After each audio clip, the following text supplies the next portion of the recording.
হিংসা থেকে যারা বাঁচতে চান, যখনই আপনার কোনো অপছন্দের ব্যক্তির কথা, প্রশংসা, উন্নতি আপনার কানে আসবে, যখন দেখবেন মন জ্বলছে, প্রথমে বলবেন এটা আপনার মন জ্বলছে না, শয়তানে জ্বালাচ্ছে যেন আপনি হিংসা করে আপনার আমল নষ্ট হয়ে যায়। প্রথম শয়তানের এই চালাকিটা বুঝে আপনি সাথে সাথে ওইটাকে দমানোর জন্য কি করবেন?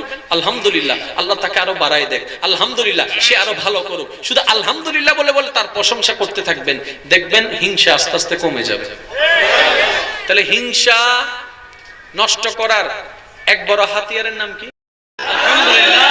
যাকে আপনি দেখতে পারেন না, যার কথা শুনলে আপনার মন জ্বলে, যার প্রশংসা শুনলে আপনার মনে ব্যথা লাগে, অনুভব হয়, আজকে থেকে একটা কাজ করবেন, শুধু তার ব্যাপারে কোনো কথা আসলে, সে আপনার সামনে আসলেই শুধু আলহামদুলিল্লাহ বলতে থাকবেন, আলহামদুলিল্লাহ বলতে থাকবেন, মন চাক কিংবা না চাক শুধু বলতে থাকবেন, বলতে থাকবেন। একদিন দেখবেন আপনি জয় হয়ে গিয়েছেন, কারণ আপনি রহমানের বান্দা।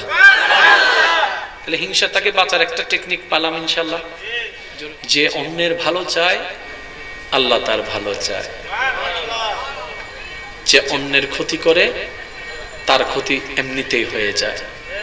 সেজন্য নিজের ভালো